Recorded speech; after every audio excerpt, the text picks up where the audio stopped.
자, 뭐 12월 달 며칠 남지 않았고요. 이제 곧 다가올 1월 달 과연 증시가 좀 올라갈 수 있을지. 자, 먼저 코스피 코스닥 1월 증시 얘기부터 먼저 좀 출발을 해보도록 하겠습니다. 자, 먼저 우리 김동혁 파트너께 먼저 좀 여쭤볼게요. 네. 자, 먼 미래는 둘째치고 네. 당장 1월 달은 코스피 코스닥 좀 올라갈 수 있을지. 지금 코스피가 오늘 2028로 끝났고요. 코스닥은 665로 끝이 났는데, 자, 뭐 일단 오늘까지 주식을 사셔야만이 배당을 받을 수 있죠. 내일부터 이제 바로 배당락이기 때문에 참조적으로 내일은 코스피가 한 40포인트 정도, 지금 코스피 예상 현금 배당락 지수가 한 2% 정도 되니까 내일 한 마이너스 40포인트 정도 출발하는 게 정상이고요. 코스닥은 한 0.7% 정도 된다고 하니까 마이너스 한 5포인트 정도. 내일 뭐 그 정도 빠져 출발하면은 뭐 배당 받은 거 감안하면 보합권 출발이다라고 생각하시면 될 것 같은데, 자, 이거 감안해서 제가 좀 얘기를 나눠보도록 하겠습니다. 자, 일단 1월 달 좀 올라갈 수 있을까요? 어떻게 보십니까?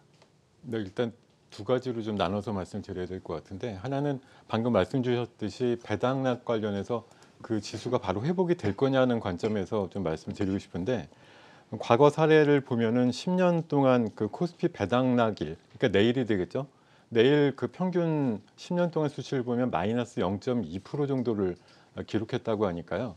배당 수익률 1.8% 정도를 감안하는 올해 배당 수익률을 감안해 보면 바로 그 배당 수익이 거의 확정이 된다라고 보실 수가 있을 것 같고, 방금 말씀해 주신 어떤 시초가는 아마 최근에 그 낙폭이라든가 이런 것들 감안하고요. 오늘 일본 지수라든가 미국 시장 지금 선물 가격 같은 것들 좀 감안하신다 그러면은 내일은 아마 굉장히 빠른 속도로 배당락을 만회할 수 있는 그런 그 기대감이 좀 충만하지 않을까 생각이 들고, 두 번째로 그 1월 효과에 대해서 이제 관심들이 굉장히 많으십니다. 산타랠리까지도 없었기 때문에 1월 효과는 있는 거 아니야 이렇게들 많이들 생각하시는데, 그게 바로 올해 1월 달에 있었던 효과가 굉장히 이제 기억에 남으시고 각인이 되시길 거예요. 올해 같은 경우는 코스닥 같은 경우가 14% 정도 1월 달에 올랐고, 코스피가 4% 정도 오르다 보니까 과거 한 10년치, 20년치 통계를 내더라도 어느 해보다도 굉장히 1월 효과가 셌던 한 해였다고 볼 수가 있는데, 다만 지금 현재 1년 전을 반추해서 지금 현재 시점을 감안해 보면 경제 성장률의 어떤 뭐 낮아지고 있는 전망치라든가 이 기업들의 이익 개념도 좀 낮아지고 있고요. 정체적인 모멘텀도 좀 낮은 그런 상황이기 때문에 전반적으로 봤을 때는 제가 지금 준비한 표 그림이 하나 있는데요. 2001년도에서 2017년도까지 보여줬던 1월 효과와 관련된 그런 수치를 봤을 때 2008년도에 나왔던 경제 전망치가 굉장히 안 좋았던 해에 보여줬던 주가 상승 종목의 비율이 한 20-30% 정도 이하이고, 코스피 수익률 자체도 1월 효과가 거의 반영이 안 되는 그런 효과가 10년 만에 좀 내년 1월 달에는 나타나지 않을까 하는 그런 우려감이 좀 많은 상태라고 볼 수가 있겠습니다. 네. 자, 일단 시장 얘기 먼저 좀 출발을 하고 있습니다. 일단 코스피 코스닥 정말 이 종목은 좀 차별화 가능하고, 또는 시장이 안정이 된다면 이 종목이 세게 붙을 것 같다라는 부분은 잠시 후에 얘기를 좀 나누도록 하고요. 자, 일단 시장 얘기를 좀 하고 있는데, 일단은 코스피 코스닥 구분해서 보면 어쨌든 1월 달에 우리 김동혁 파트너께서는 한 어느 정도 좀 오를 수 있을 거라고 생각하시는지. 지금 5년 평균으로 보면 코스닥이 4.2% 정도 올랐거든요. 네. 상대적으로 코스피 같은 경우는 1% 정도 내외 올랐기 때문에 지금 5년 동안의 통계치만 보면은 코스닥이 코스피에 비해서 굉장히 선전하는 그런 정책적인 모멘텀의 어떤 수혜를 좀 받고 있는 그런 모습들이 나왔다라는 건 자명한 통계로 좀 나와 있는데요. 올해 같은 경우는 바로 뭐 이틀 정도 남았습니다만 12월 달에 완전히 지금 시장이 좀 많이 내려오는 그런 상태, 그리고 내일 배당락이 그렇게 세게 붙지 않는다고 하면 역시 2천선 정도에서 출발하는 그런 포인트라고 하면 역시 해가 넘어갔을 때 기대할 수 있는 뭐 지수의 어떤 확률이라고 하는 거는 제가 봐서는 한 2%에서 3% 정도 그 정도 될 것 같아요. 자, 일단 뭐 1월 한 달만 놓고 본다면 양시장 모두 다 좀 긍정적으로 봐주고 계신 것 같고요.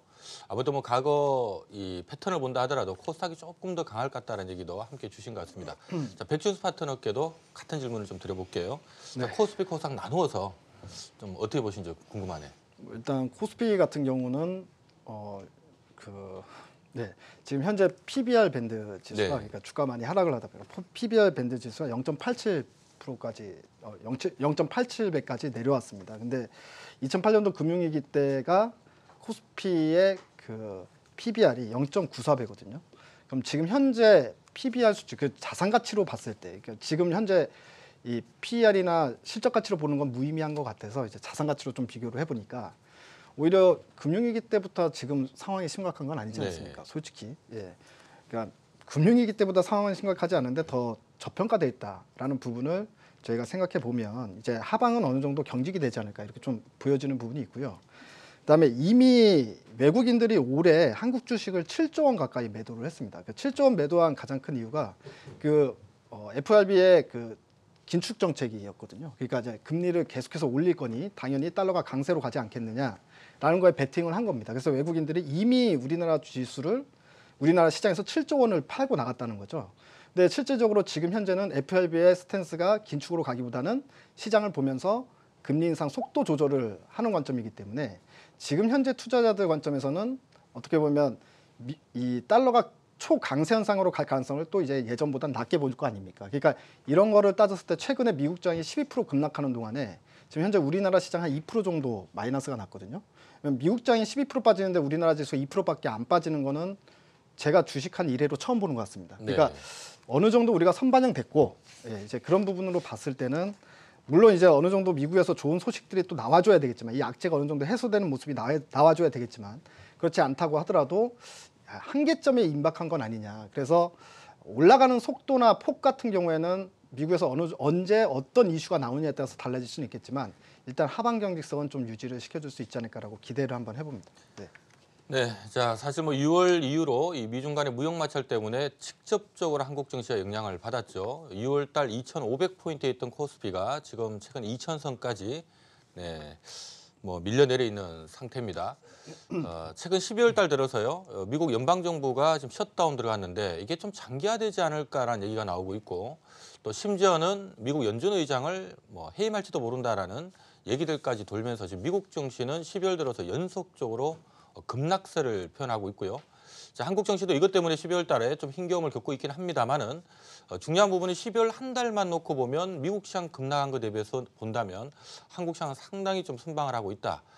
다행스러운 부분 중에 하나도 아무래도 그동안에 넘치는 돈들이 미국 쪽으로 흘러갔던 게 최근에는 뭐 미국 쪽에 좀 빠져서 이머징 쪽으로 8조 원석 자금이 좀 들어오고 있다는 얘기들도 있고요. 어찌 본다면 전체 시장에 주식시장에 돈이 어디 빠져나갈 만한 시장은 아닌데 미국 쪽으로 좀 쏠렸던 돈들이 미국이 조금 답답하니까 이머징 쪽으로 좀 이동하는 것 같다라는 얘기들이 있는 것 같습니다. 이런 부분은 그나마 한국 증시의 위안이 아닐까 싶은데 자, 과연 이게 1월 증시를 끌어올릴 수 있을지 이 부분이 저희에게 관심사가 될 것 같습니다.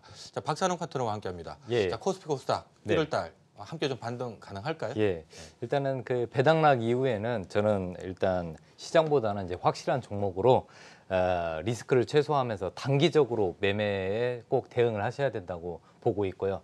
중요한 것은 저는 이슈를 좀 집중할 필요가 있다. 그래서 코스피 종목들 중에서는 이제 1월 초에 2019년 CES가 있습니다. 가정 박람회가 있기 때문에 코스피 쪽에서 IT 종목들을 좀 볼 필요가 있고 코스닥 시장에서는 뭐 아시다시피 JP모건 헬스케어가 1월 7일부터 있기 때문에 JP모건 헬스케어 컨퍼런스에 참여하는 일단은 바이오 종목들 위주로 보시면서 이제 뭐 그 임상 그 관련한 임상 결과 발표 관련한 바이오 섹터를 좀 관심 있게 보실 필요가 있는데 중요한 거는 저는 이렇게 딱 구분지어서 말씀드리고 싶습니다. 배당락 이후에는 바이오, 그 다음에 지금 문매를 계속 막고 있고 악재가 계속 연이어 터지고 있는 IT주를 주목할 필요 있다. 왜 그러냐면은 단기 이슈가 살아있기 때문입니다. 그런데 IT 쪽은 아시다시피 좀 목표 수익률을 좀 작게 잡고 단기적 대응을 하셨으면 좋겠고요.